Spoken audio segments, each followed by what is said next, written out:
Hello, everyone. So, welcome everybody. My name is Amit. So, let's get started.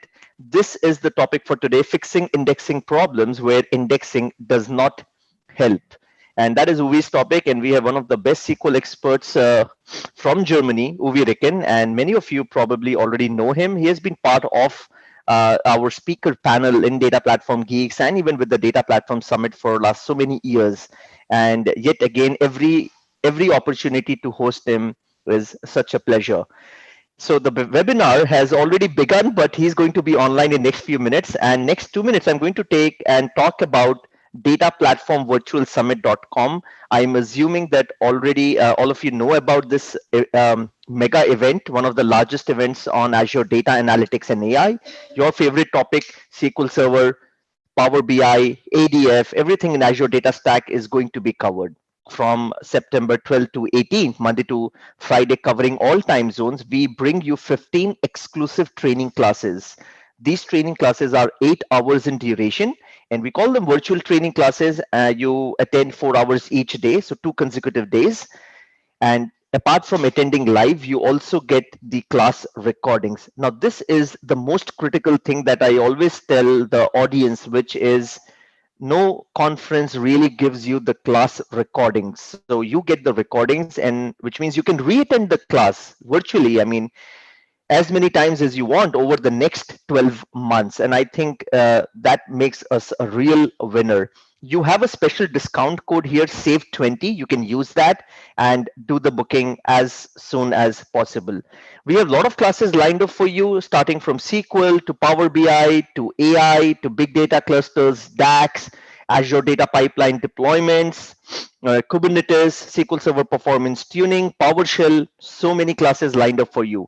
But today Uwe is there with us, so I'm going to focus on his class, which is 10 rules a database developer must know. So if you're working with SQL Server in any capacity as a developer or DBA or practitioner, make sure you look at the modules of this class. And of course, after the end of this webinar, Uwe may take some time to talk about what he's covering in this class. So there's another big news for all of you, which is just yesterday, we added another 5,000 seating capacity in our virtual platform for DPS 2021 this year.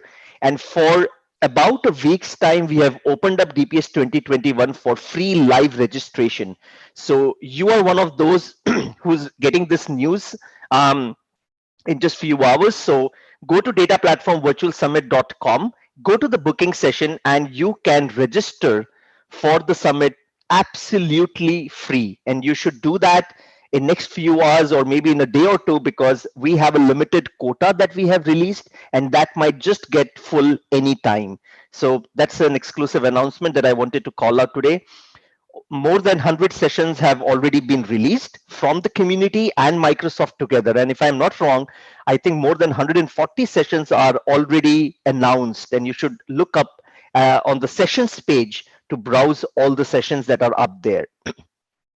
And of course, unlike many other events, we give a lot of focus to the content that we are releasing, and we try our best that the content that you get is latest and fresh. It's not a repeat of something that's already available on internet or delivered already by a speaker at dozen of other events, because we know in a virtual world, it's just so easy to get repeated content. So we have done our best to bring you fresh content. Well, with this, just a quick summary, talk to your managers, book up a training class. And there's an important thing to note. If you book a training class, you get the summit complimentary. And you would be wondering, hey, I mean, just mentioned that summit is free right now. Well, that's live attendance. It's free for you, live attendance if you book in next day or two. But if you book a training class, you get all the summit session recordings as well for the next 12 months, streaming access. So a lot of goodness out there. So just hop on to dataplatformvirtualsummit.com and explore everything that we have for you. With this, we hand over to Uwe Ricken. Uwe has been working in the database industry for more than 30 years, very popular, speaks at so many conferences, is a published author, is a Microsoft certified master of SQL Server. I mean, I think that's one of the biggest credentials this guy has. And he has been associated with us for so many years. and also a data platform MVP from Germany. So, and a great guy when it comes to SQL Server internals and troubleshooting and tuning. So happy to host Uwe once again. My friend Uwe, welcome once again, and over to you. Okay, yeah, thank you. It's a really a pleasure for me to have this webinar now with you because I know that you have such a great community here. And yeah, it's a pleasure for me. And I would like to start sharing my screen that we can start. 1 second, please. Perfect, brilliant. Okay, so a big welcome to everybody here who is attending this webinar with me.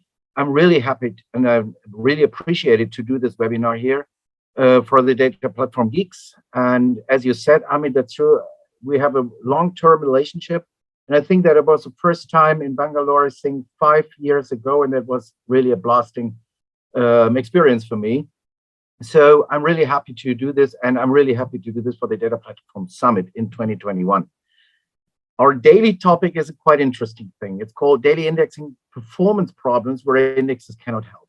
The key point is, I think that lots of you will think, well, if I use an index, then I can boost my application. And here I will show you a few, but very simplified problems I had in my, I would say, 10 to 12 years experience from the field where I was doing consulting services with customers. And I came to situations where I was completely speechless when I implemented an index and it didn't work. And I will pick up a few of these daily problems this year and want to demonstrate them to you. And I hope that you will find it really interesting. And the next time when you're with your customers or with your when you're working on your database and you're wondering why an index is not working, then maybe you will recall this webinar. But I think, Amit, it gets recorded, right? Good. Okay. So if you want to replay the session, you can download this slide decks. You can see it here in the first link. And then I'm using two databases. The first one is the bigger one, which is the 17 gigs in the download. And this is a database which I will want to use for the partitioning problems. And the second one, this is the database, the customer orders database, which is definitely a way smaller. And the only reason I'm using this is for the time it needs to prepare all the demos. And with this one, it's way easier. Just for you as an information, the ERP demo database has 60 million orders, while the customer orders database just only have 3 million rows. So nothing special about me. Forget about the commercial on the left side. Just only concentrate on my email address. So it's a true email address. If you have any questions concerning this webinar or any question concerning the internals of SQL Server, do not hesitate to drop me an email and I'll try to answer it quite quickly. And here comes the good thing, it's for free. So this is my agenda, and you see that the last three, they are in gray. That does mean I will try to cover them, but it depends on the time. So the first thing what I want to show you is problems with partition views. And this is a common problem I see quite often in the field. And the next one is a problem if you're using the isNull function and how you can destroy the searchability of queries if it's implemented or not. And that's a quite interesting thing here. Third thing, I would say every experienced database developer know about data types in SQL Server, but what will happen if you're not using the correct data types for your predicates? And the last thing I want to show here is the side effect of wrong collations. And let's see whether I can demonstrate a few other things here. So this is the first problem here. What you see here is a very strongly simplified problem. The company I was dealing with were separating the orders for each year in a separate table. I think that you all know that's the typical thing for partitioning, and that's what they were doing here, because they created separate tables. Is that this demo was formally running in SQL Server 2014, and unfortunately, partitioning was not possible if you didn't run Enterprise Edition. Since you're working with 2016, that is not even more any problem here, because with 2016, you have the chance to use partitioning in standard edition. So what happened here? The developer team has created a partition view to consolidate both data sources, or all for every single year, in one access object for the users, and see how this will work. So here you can see my demos. One moment. The preparation is finished so far, and here comes the first problem. So what I will do is I create my environment. That means I create a new database called DemoDB. And here, this one is just only for the operation, because I don't want to run 30 separate statements. That's a little bit boring. And what I'm doing is I'm running in a cursor. And now I create for every single year, for 3 million rows, for every single year, a separate table. So this is how it works. So let's create them. And in the meantime, you can see here, I go to the demo database. In the tables, you now see that we have, for every single year, a dedicated table. So you see that in average, we have 60,000 rows in it. And you see that in the last rows, our company was boosting its business. So we have 500,000 rows for the last years. So the key point from the development perspective now was that the development team has decided to create just only one single object to access them all. So I have a view called DVO all orders. And what I'm doing here is a very simple thing. With a union statement, I now concatenate every single table here from the year 2000 down to the year 2019. Here we go. And now please keep in mind that it's important point here. When I was creating the tables, these tables here are all heaps. So there is no index in it, okay? But that's okay so far here for this problem, because we will implement a few indexes later on. So here comes the first query. What you as a developer should always do is you should use statistics. So the I/O that measures the read pages, and the time is for CPU usage and for the runtime. So what I want to see here is how many I/Os do I have, do I produce, and how many CPU time do I consume? So let's go for this. And here is my query. So let's say that is a Power BI report or report server query, and I want to have all my orders for the 1st of January, or for all January 2014 orders. I run this query with execution plan, and it takes a little bit because it needs to load the data. And here we are. We have 5,241 rows. And what I would say from a developer perspective, and believe me, I see it very, very often.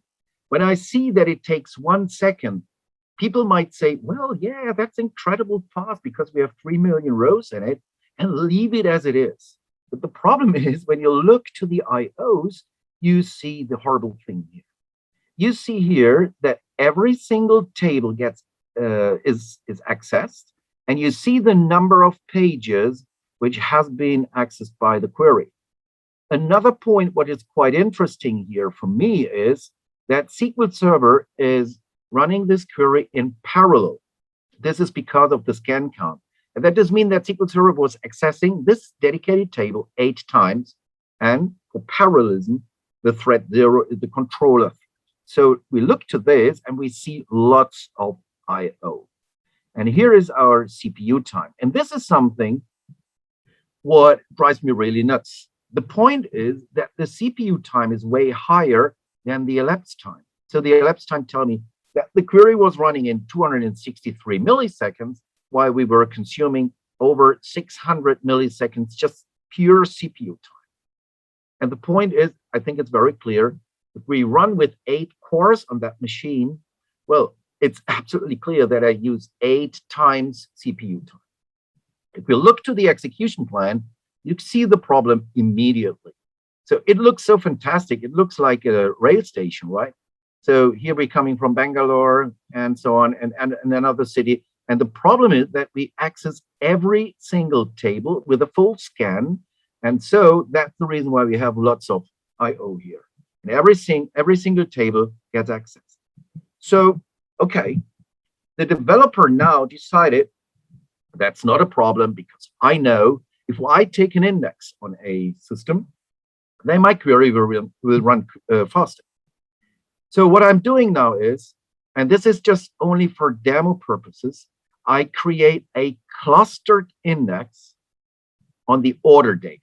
I see you raising your hand saying, no, why do you do this? Why not on the ID, on the identity column? This is just only for demo purposes because I don't want to have lots of indexes here. So let's run this. And now I create an index on every single query. Takes a little bit, but it's okay. And I run this query again. So from this, here is my query. And you will see we have a success. This is a success story here because we have reduced the IO dramatically because now, I think it's clear for you, we use the index for this and only the table where we have the data in that has a little bit more IO. So I would say mission is accomplished. But what is the problem here? So you see that SQL Server is accessing every single table. So that does mean also we just only look for 2014 order data. We are looking at the 2000, 2001, and so on and so on. And now think what will happen if another process will have a lock escalation, which means we lock the whole table for the orders 2000. In that moment, our query won't run because when it is locked, we cannot use a shared locker. So the question is coming up, what can we do to prevent SQL Server to access all tables while we only want to access this very single table for the 2014 orders? The answer is very simple. We need to help the query optimizer to understand that, for example, if you're looking for 2014 data, that SQL Server does not have to look into the 2000 table because we need to explain to SQL Server, hey, come on, guy, we only store data for the year 2000 in this dedicated table. And the answer for this solution is a very simple one. And I think that most of you guys are using it in your RDBMS model. It is constraints. So that means that we are using a check constraint on every single table, which is limiting the data which can be inside any table. So look to this one. I again go with the cursor through it. I say, please create on the table, for example, orders 2000, a constraint which determined that just only orders from 2000 up to the end of 2000, which is smaller than the 1st of January 2001, can be in the orders 2000 table. I run this one here. It goes incredibly fast, no problem. And then I run the same query again. We are looking for data for the January of 2014. If I execute this query, it goes really fantastic quick. It's really fast. And if I look to the messages, look to this, and this is a success. SQL Server is only accessing the orders 2014 table, but not all the other ones. And you can see it perfectly in the execution plan. And I would say now at that point, our mission is accomplished. So what did we do? We created an index on the system to speed up the search for the data, but this is only the half of the full price we want to have. The mandatory thing for us is that we do not have concurrency problems if someone else is accessing another table which we which we do not want to access. So the key point is that we are using constraints. And this is a typical behavior, what you see with partitioning. It's exactly the same.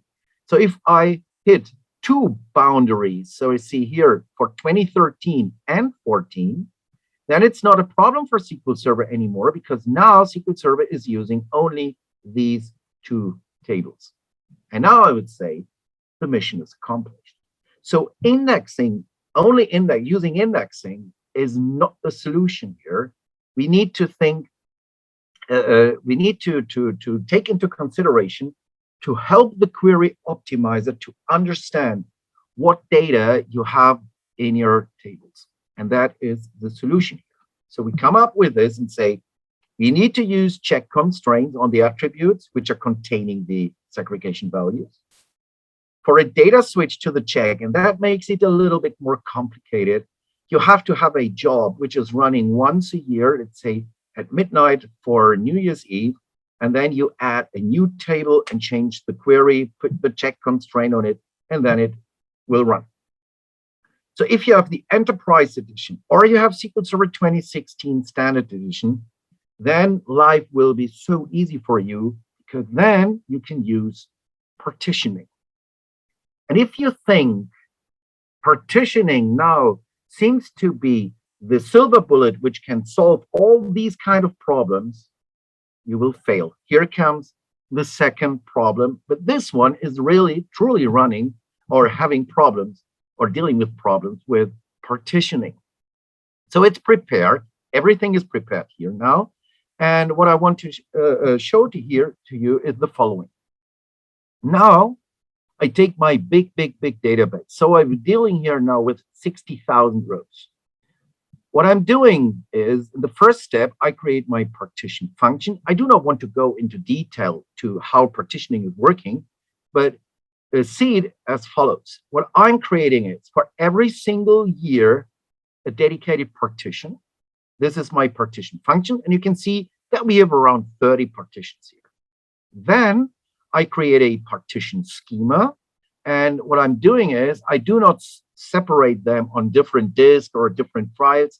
For demo purposes, I put everything on just only the primary file group.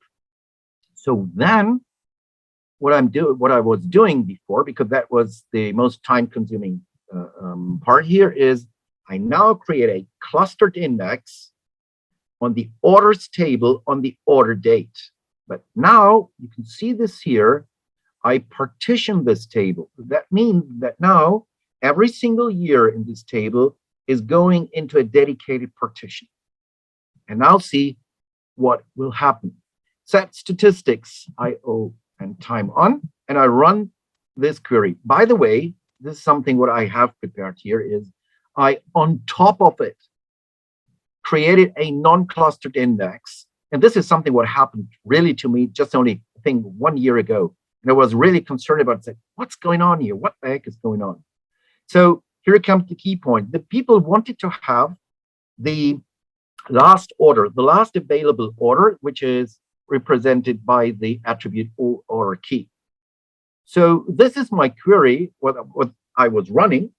And the problem was that I said, okay, there is no index on it. Create an index on the order key, and then we run again this select max of order key, and that will boost our application. Here comes the truth. The problem is it doesn't work. So when I use, when I see this index here, and I'm expecting that my query is running incredibly fast, you will see, no, look to this. I'm just only looking for the maximum. And it was taking me 2 seconds for crawling through 16 million rows. Here it is. You see that we have a full index scan here on it, and you see that we were walking through 60 million rows. The execution plan is very easy to understand. Take 60 million rows, searching, aggregate them, and this is something what is really weird here. And that's all in parallel. And last but not least, we come back here. Look to this. That looks funny. We have 8 numbers. Then we aggregate them and looking for the maximum value of it. What's going on here? That was my question. And thankfully, here come the credits to Paul White. He opened my eyes. He said to me what the problem is. You see here that we have a scan. Let's hover over the table scan and look to this. What SQL Server is doing, you see that the table is partitioned. You see that the actual partition count is 30. So we were walking through 30 partitions here. What is the problem? Think about the construction of our index here. We have 30, let's say, ghost tables under the hood. And then we say, please give me an index on the order key because I want to access it quite fast. The problem is that now this clustered index is partitioned the same way. So that means that we now have under the hood 30 tables where we're looking for in every single table for the max value for the order ID. That is this one here, this part. And that makes it so incredibly slow. When we look to the messages, and you see here that we were scanning through the whole table, scan count 30. So we were going through 30 partitions, and we had here a nearby a gigabyte of data, which 1.5 gigs of data, what we were reading. And look to the CPU time. It's a nightmare. So the query was running in 3 seconds, but we were consuming 15 seconds of pure CPU time. So we were burning down our server at that moment. And this burning phase was taking nearby 3 seconds of time. And this is something what we should avoid. The problem here is you do not have any chance to do that only by indexing. It will not work. So here comes the workaround, and this credit goes to Itzik Ben-Gad. I think that you all know Itzik. And he showed me the trick, and I love this one. Look to this. What I'm doing here is the following. Every single partition, let's do it in other words. Every order date is located on a separate partition. So every partition has its own ID. When I run this query here, I tell SQL Server, please give me only the maximum order key, so the last order key, which is in my partition number 2. So if I run this query here, you see that it will go incredibly fast. Bang, here are the data. If I look to the messages, wow, this is what I'm expecting, but from the whole table.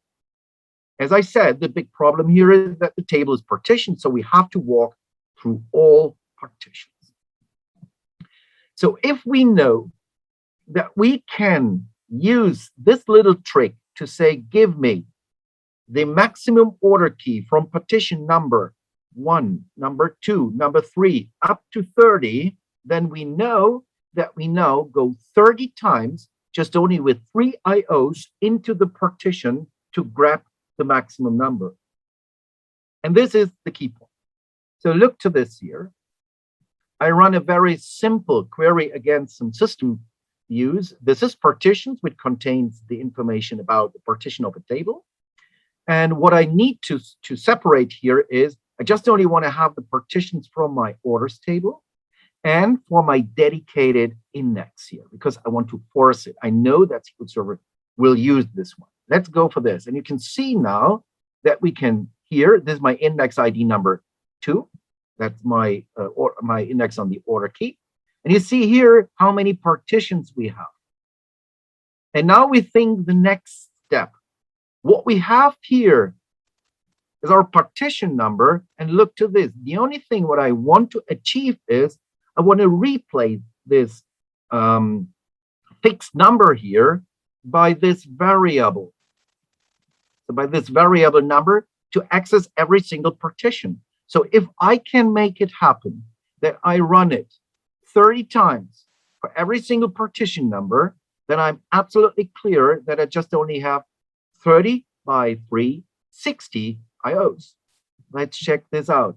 Here is the final result. And I know that you all know how a cross supply is working. So we take our core query here, this one, and look to this. Here I replace the given partition number just only by this query here. You see it here from partitions, inner join indexes. I need to use this because of the index name.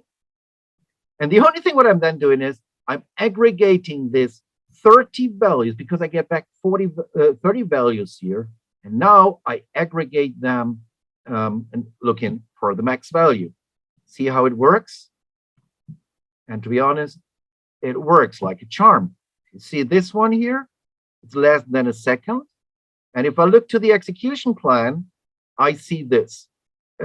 Do not look to every single operator here. This is here not the key point. The key point is the query is not even more running in parallel. We are now running with a single thread. And this single threaded query is way faster than the first one. We look to this. Here is my 60 IOs. You remember, we were walking through 30 partitions. And here's my order. That's fine. And here, look to the execution time. And this is the success I want to see here. So sometimes you might think that an index is the best solution you have here, but it could be, it depends on the structure of your table, that it doesn't work for you. So if you're dealing with partitioning, keep that into account when you are using aggregates on a non-partitioned column. Okay, I hope you enjoyed the first one, and here is the second one. And this was a funny one, by the way. And to be honest, this is a point where I would say, if I would look back, let's say, 8 to 10 years back, I promise you, I would have done exactly the same mistake here. Here comes the scenario. By the way, don't do this in a production environment. He did, yeah, but don't do this. So the developer has a production table. There was a problem with this. And the key point here was that he doesn't want to affect the production system by running queries against the production table. So what he did then was he created a test table with the same metadata information. So he forgot one important thing here, a really important thing, and that is whether the column was nullable or not. So the information about whether the attribute is null or not was not checked. The developer created the test table to the best of his knowledge. To the best of his knowledge does mean he didn't look to the schema data. He just said, okay, it must be a null attribute. So the queries against the test table after he has implemented an index were incredibly fast. So what did he do? He said, well, mission accomplished. I have a super perfect index. He was taking it and implementing it on the production table, but it didn't help. And here, see why it's not possible.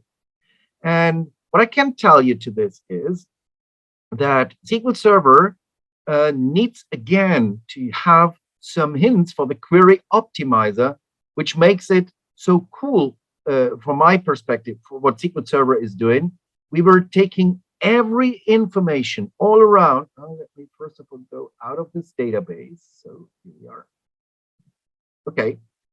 And as more information SQL Server has, or the query optimizer has, as smarter is it. And here comes the demo. Look to this. This is my production table. Please have a look to the invoice number. You see that it's nullable. So I create this table to demonstrate the production system. Here is the same table from the developer. You see that it's called test. Look to the invoice number, not null. Go for it. Okay, so now we insert in every single table exactly the same data. It is 3 million rows, what we are putting into the production table. We do a few manipulations on it, very simple. And afterwards, we're taking these data coming from the production and putting them one-to-one, because I don't want to cheat here, putting them one-to-one into the test. So let's see this. We want to look for the number of tables, and you can see that we have 3 million rows in the test, and we have 3 million rows in the production system. Here comes the query. Again, you're a developer. Make sure that you enable the I/O and time statistics to value the query resources. Here is the query which is coming from the test, and this is the original query. And you can see here, and you will see it immediately. Hey, come on over! You don't have any index on that table. How could that work? Well, okay, it's a heap. So we run this query, and you can see that SQL Server is using a clustered index scan. Okay, brilliant, doesn't work. So what will we do as a developer? We create a non-clustered index on the invoice number. Execute. Here is the query again, and have a look. It's exactly on the test table. I run this query. Wow, 1,000 rows found. I looked into the execution plan and I see, yay, perfect. SQL Server has created an execution plan which is using an index seek. Absolutely, that was exactly what I wanted to have. So we go through it. We see, well, okay, it's 1,000 rows. Forget about the estimated number of rows. That's okay. So we were gathering 1,000 rows, and SQL Server was using an index seek. You can see it here that we were looking for this invoice number. Brilliant. Perfect, perfect. So now we are in a very comfortable situation as a developer because we see that the index is working. So, okay, we implement this on the production system. Go for it. Get the same data. We run the same query. Go for this. We go to the execution plan, and we see this. Oh my goodness. So a very interesting thing here is that it is using my index. That looks good. But the problem here is that SQL Server was doing a full scan on this index. It doesn't use a seek operation. Second problem here is, and again, I can not often enough point to this, take care of your resources. So if I could deal with one core to process a query in a smaller time frame than with 8 cores, then there must be something wrong. And you can see that SQL Server is doing a parallel scan. So then we go with the found 1,000 rows into the key lookup, but everything here is going in parallel. And the biggest problem is that it doesn't use the index. Here, we just only have 3 million rows. The original project table had 3 billion rows in it. I think that you know what this problem will happen then in the production system. Okay, so this is definitely a big problem. And what is the problem here? I want to go, first of all, go back into the original, into the prod one, and then into the test one. Go for it. And if you look to the execution plan, this is the production system. Look to this, and you see that there is a predicate. Please have a look to the predicate. You see here that SQL Server is using exactly the predicate you have, or I have written in the where clause. It's using is null. And at that point, your query becomes non-searchable, because lesson 1, if you're thinking about searchable queries, we must avoid that SQL Server will transform a column, an index column, inside a function. And the is null is a function, and what it's doing is it is transforming it. So it's say if the invoice number, the column invoice number is empty, then use the number 9991231. So what SQL Server then has to do, and that's the reason for the scan, is we are walking through 3 million rows, and here we are transforming the empty invoice numbers and putting a 9991231 into it. And that is the problem here. And if I go to the second query, because it looks exactly the same, and now I hope that you can see here how smart SQL Server is. Look to this. Instead of a predicate, so that means a push down predicate, you have a seek predicate here. Wow. And the question is coming up, what the heck is going on here? SQL Server is not using my is null statement, my is null function, which I have taken into the where clause. The question is coming up, why does SQL Server not use this function? And the answer is very simple. With the definition of the table, you help SQL Server to understand whether it is possible to have nullable entries into this in this column. And here you see how smart this pretty cool engine is. SQL Server say, well, come on, Uwe, that is a stupid thing. If you're using is null, that doesn't make sense for me because the column invoice number is not allowed to be null. So why are you using this stupid stuff? I make it better for you. And that's what SQL Server is doing. SQL Server say, well, okay, you're using it, but I don't need it. So SQL Server transforms it to a correct statement. So what can we do now in the production system to use this index instead of a scan? So as you have seen, it's null is a problem because we can only go back to the production system. The solution will be that you have to rewrite your query. And the answer is we need to avoid a transformation of an index column by a function. And if we are thinking about this very simple is null, then it does mean that is null is covering two things. The first one is the column is empty, or the field is empty, or the second one is there must be something in. And if I look to this query here, you will immediately see that this where clause is exactly the same condition, seen from the condition, exactly the same as when we are using is null. We say, if it is null, so give me everything what is null, or give me these one where the invoice number is 9991231. And you now see that SQL Server could use for this predicate the index, looking for everything what is empty. And we can use for this one here exactly the same index too. Let's check this out. We go through it, execute, and you see that it was incredibly fast.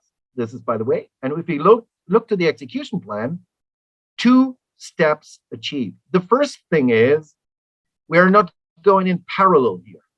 Second thing, we do not go anymore with a scan through the table. And how does SQL Server accomplish? Well, very easy. What SQL Server is doing, we are creating hash values for this condition and for this condition.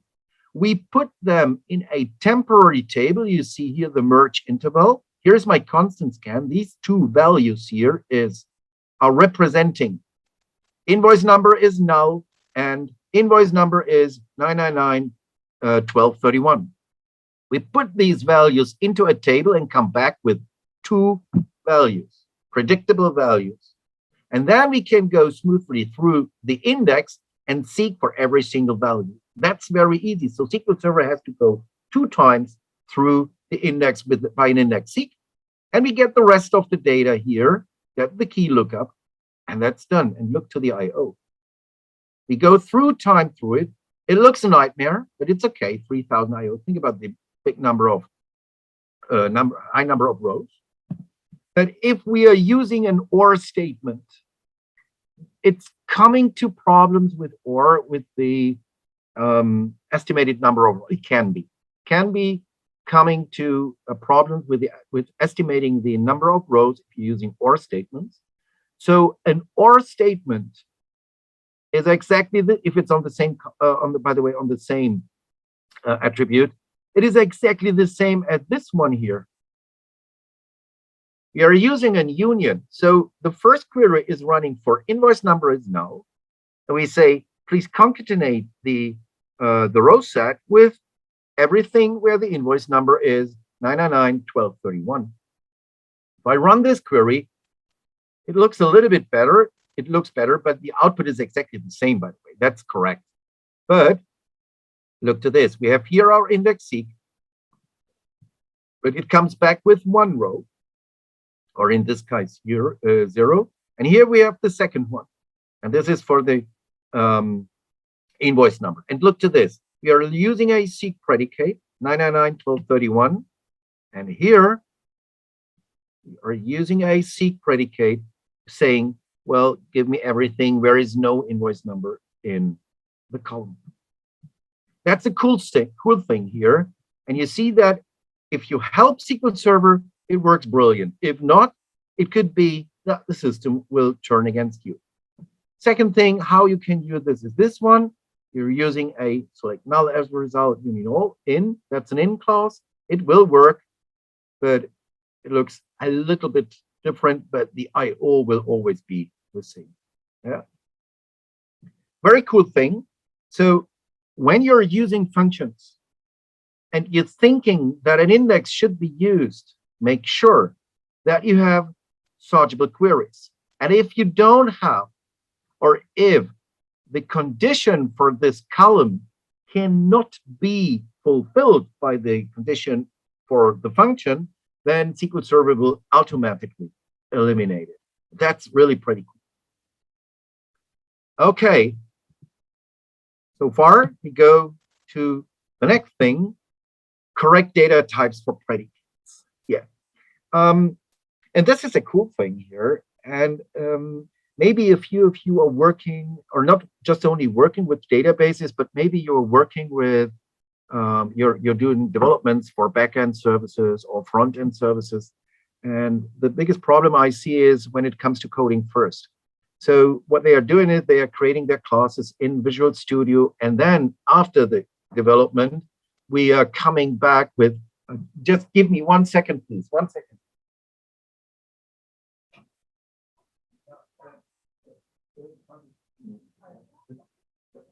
I'm sorry for this. I'm in a hotel and the housekeeping was coming up. Sorry for this. So, and one of the biggest problems then is that the entity framework is using data types. And if you don't care about this, for these data types, and you're running queries with different data types, it can come to a very unpopular problem. And let's see how this will work.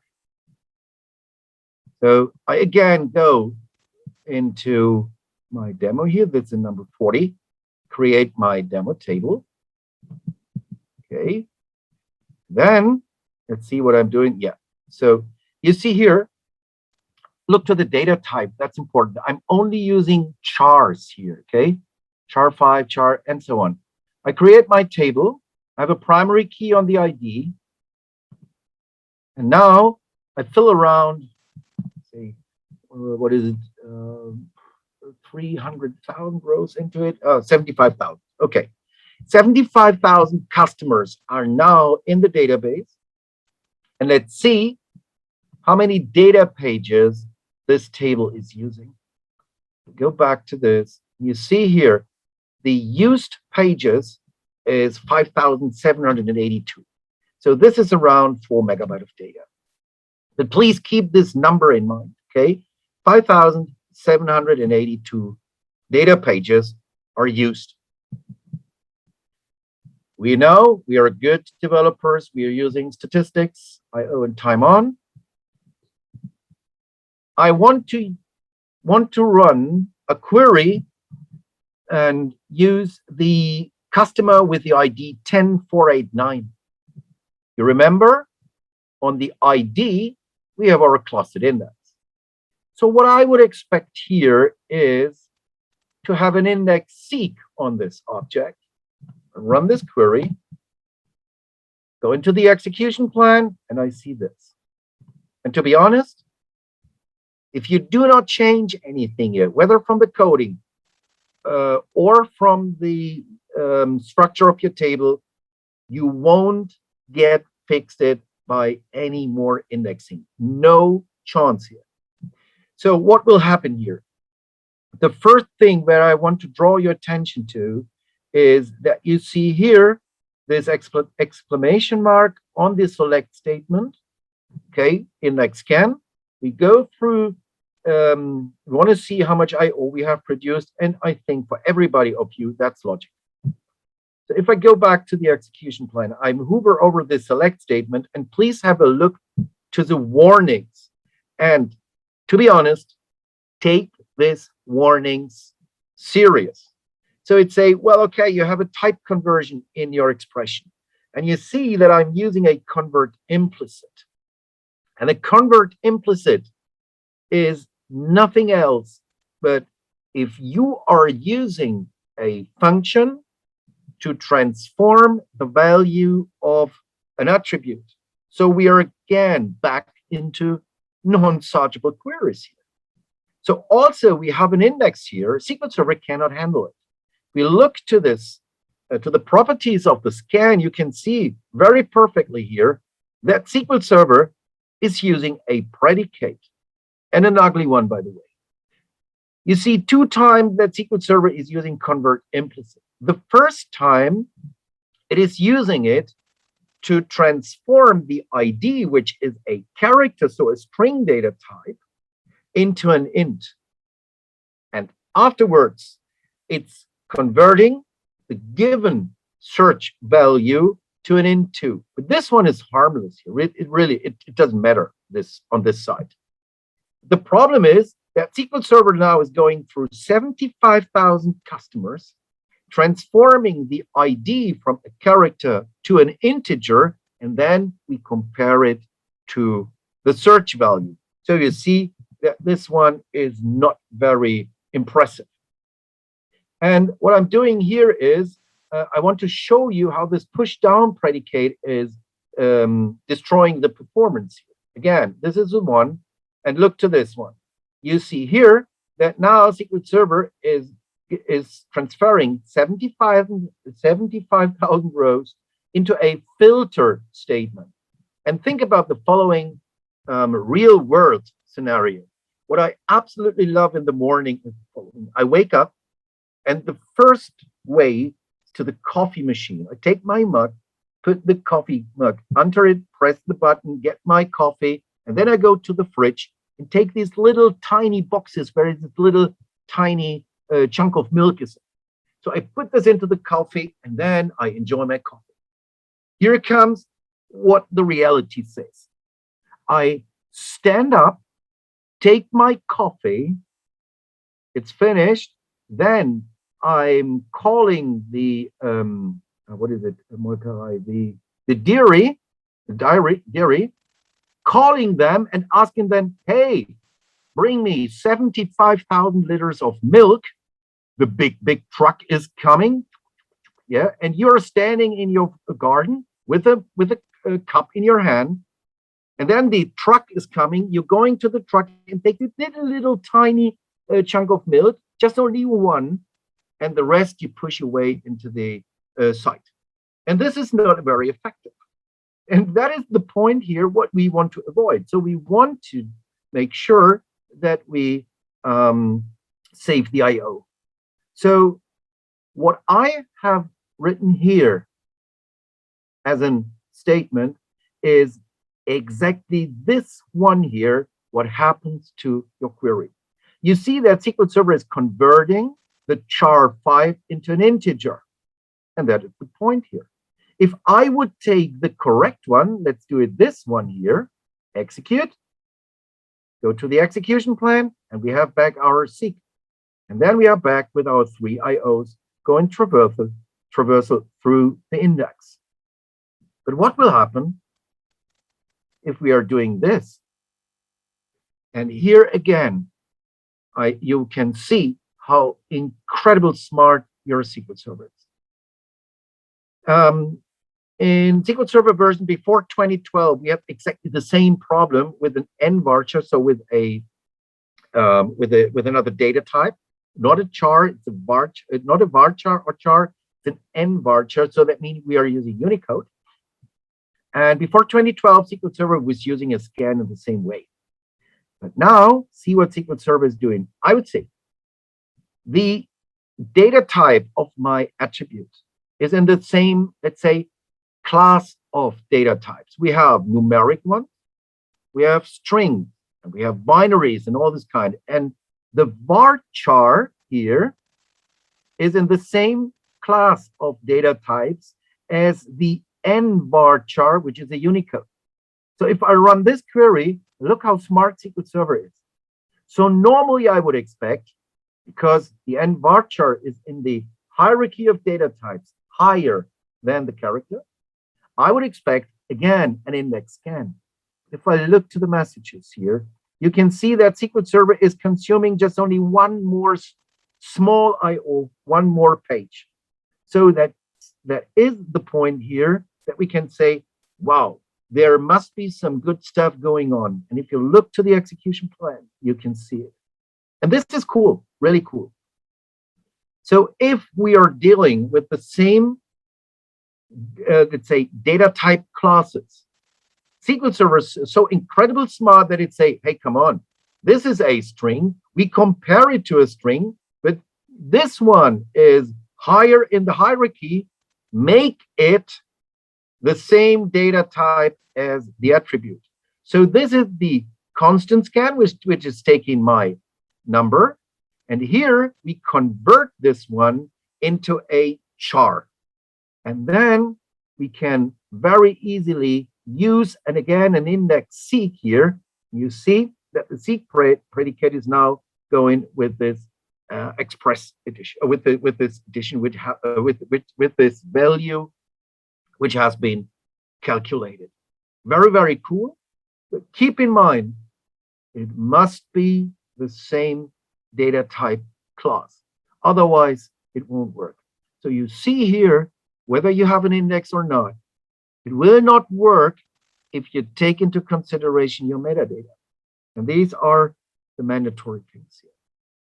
So now I have shown you 3 different scenarios where indexes were not able to help you. And we are now, perfectly in time, I think. Or Amit, can I do another one? Is that okay?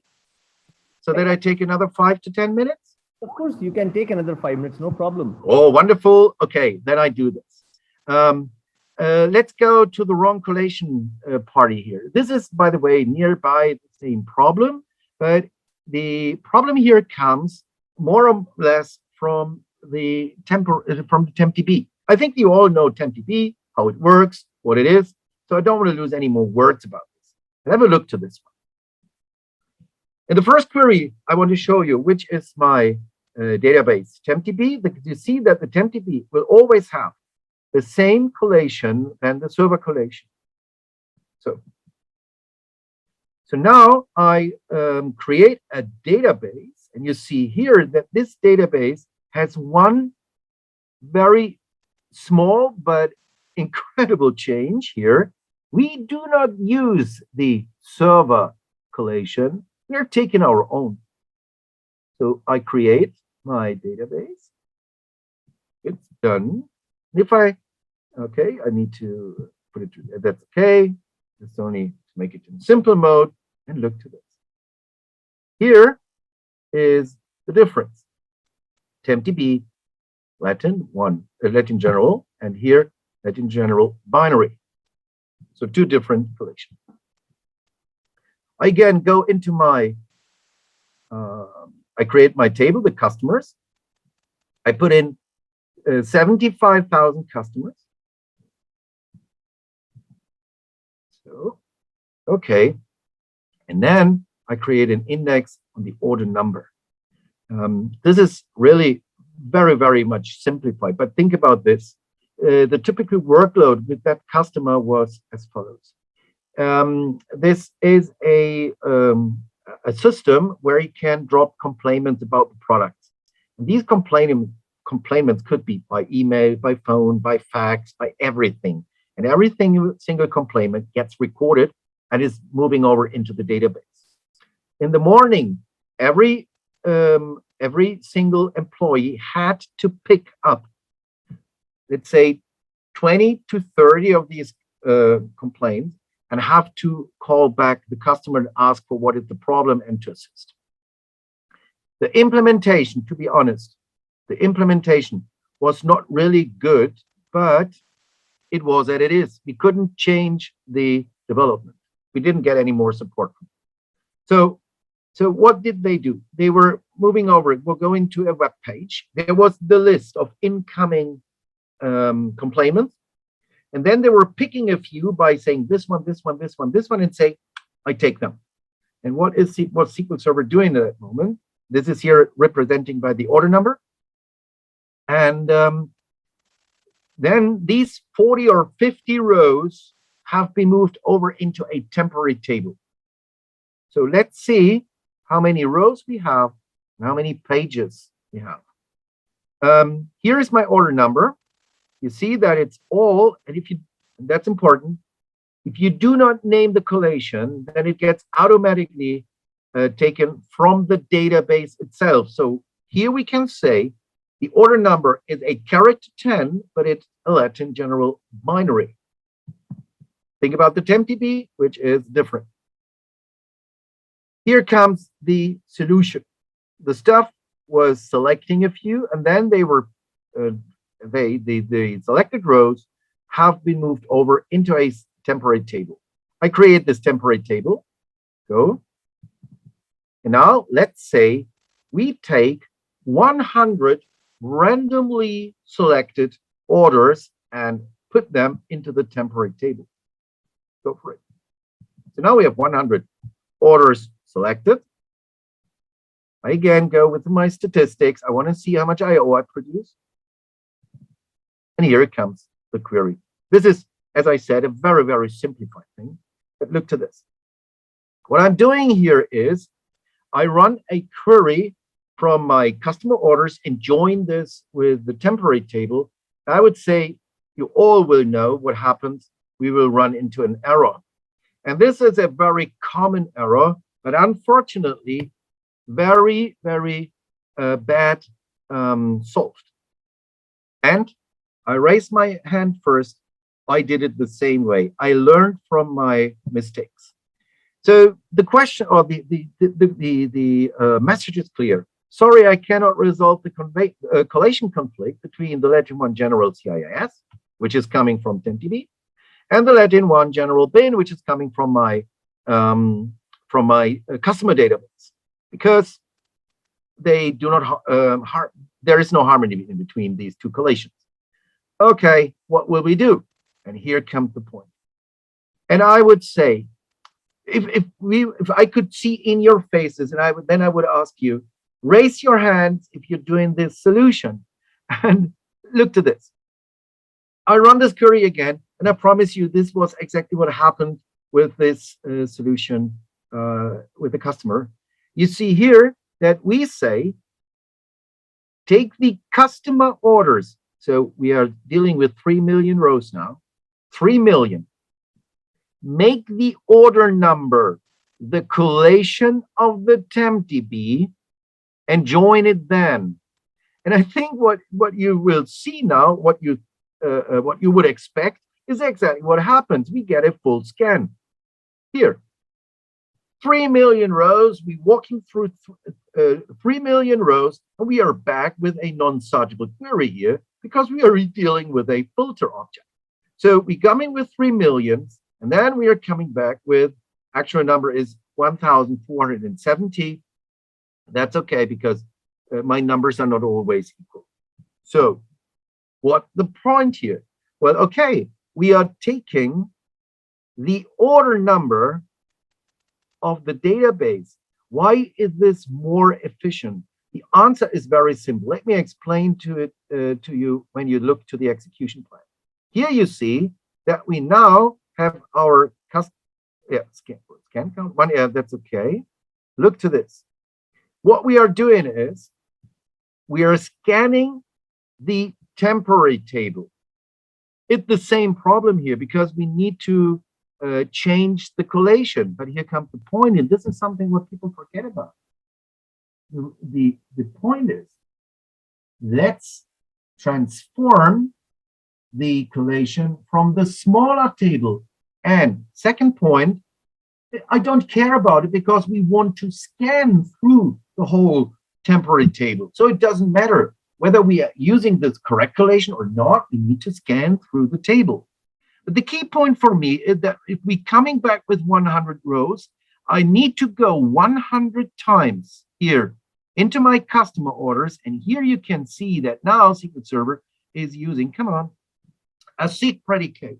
So that does mean that we 100 times looking exactly for that number, and SQL Server can use this index. What didn't happen before? The rest is history because the index is just only on the order number. So for every single row, we are coming here back with 1,400. We need to get into the table itself and pick up the missing columns. And if we look to the messages, you can see here we were going 100 times into the customer orders, and that's absolutely brilliant. That's fine. So my CPU time is very, very low, and my elapsed time the same way. But both solutions are, from my point of view, absolutely bad stuff for one simple reason. We need to know always the collations of our databases. And to be honest, I say keyword, this sucks. If you're dealing with temporary tables, do it as follows. I drop my table, and whenever you as a developer want to use temporary tables, and you know that you want to join or operate with string data types, always, really always use this one. This will save your life. If you don't do, then you have to think about it. And if you don't do, then you will definitely run into problems which need to get fixed on the customer side. Or do it like SharePoint. You install your SQL Server with your favorite collation, and then you try to install SharePoint, and SharePoint say, no, I don't like this. Please reinstall. And then you install SQL Server new. Or make a handout for your customer and say, I want to have this collation. But this is an ugly thing because that makes your system, let's say, not valuable to the customer. Let's say, what will happen if your customer wants to have your application in a hosted database instance where you have, let's say, 50 or 60 more databases? Will then the customer say, because only for your application, well, okay, we changed the collation? I would say no. So if you do it that way, you say collate database default, then SQL Server will create this temporary table always with the same collation as your database where you run this execution from. So I do this, run again, taking 100 rows, go for it. Then I run this query without anything and works. And the good thing here is we are perfect here. We do the scan. That's okay because we want to have everything. But there is nothing in between where we change any data type where we're running in convert implicit. And if you want to be really safe with it, and you know that you only have a small set of data, use table variables, especially if you're working with 2019, it's a charm. So you see here that I declare my table. I put 100 rows into it. And then I run this query, and you see no problems. And if you're running on 2019, then you have the good luck that you have deferred compilation. And that does mean that SQL Server now, because that was one of the biggest problems with table variables, SQL Server always know how much rows you get back from the table variable. You know, this is mostly a big problem in SQL Server before 2019. Let's say I would put in 1,000 rows, but SQL Server would always expect 100 rows. And that leads to bad execution plans. So, however, You see, indexing is not always the solution. It can be that you need to think or rethink your code, and that you need to take way more parts into consideration, data types, or as you have seen with the partitioning, there's beautiful workaround with that. And if you do so, then I promise you, SQL Server will be your very best friend. And as you have seen from these 4 examples, SQL Server will help you as much as it can to assist you with good execution plans. And if you want to learn more about these tiny little tricks in SQL Server, then I can strongly recommend to you to visit my workshop. It is a 2-part workshop, goes for 2 days, every single day, 4 hours. And this workshop will cover a few of these things in a little bit more detailed way. And let me show you what I will handle with you. You see here, I go with you through parameter sniffing and fighting parameter sniffing. This is something what is quite important. Non-searchable queries, how they happen, why they happen, and how to fight them. And a really interesting thing, what happens all the time, sort spills, really a big, big problem. And different problems with datetime formats. And one of my favorites, everybody thinks, hey, no-log is using no-log. That's not true. And I want to show you the drawbacks if you're using no-log heavily in your code. I have one customer who's using an application. This is not a joke. Really, every single query is using no-log. And I give you the explanation of why you should not use it. Wildcard searches, recursive CTEs, temporary objects, and we go through Scala functions, table valued functions, and I want to show you how you can figure out the biggest problems within your code, within your running statements with X events, where X events will help you to cover problems in your application. I really, really hope that you liked this webinar and you liked the demos I showed to you. If you want to download them, I just go back to this link for the session workshop, make a photo, and if you want to do, please do not hesitate to download them. Take the ERP demo database for the bigger database, and take the customer order database for the smaller ones. Thank you so much for doing that. And the question, Uwe, that we have is from Sanjeev. It's from YouTube. So the question is, I know that table variables are also created in TempDB. They take space, but do they also cause latch contention in TempDB? That's the question. Oh, that's a good question. Yes, sure. It could be a victim of latch contention the same way as temporary tables, because basically a table variable is nothing else but a temporary table. The only difference, there are 2 major differences between table variables and temporary tables. The first thing is the validation of the object, whether it is, for example, a table variable, is only valid inside a batch and gets destroyed afterwards, while a temporary table is valid inside the scope of the session, if it is a local temporary table, or if it gets accessed by multiple sessions, then we are talking about a global temporary table. And this is valid as long as at least one open connection is accessing this object. And the second thing, which is more important for me from the differences, is a temporary table will have statistics, while a table variable cannot have. But the way it gets created inside TempDB is the same. So yes, it can suffer from latch contention. Perfect. Thank you. Thank you so much, Uwe. So friends, with this, we come to an end of the webinar. Thank you, Uwe, for joining us. Yeah, goodbye to everybody. Have a wonderful evening or a wonderful night or wherever you are, wonderful morning. Bye-bye. Thank you, Uwe. Bye. Take care.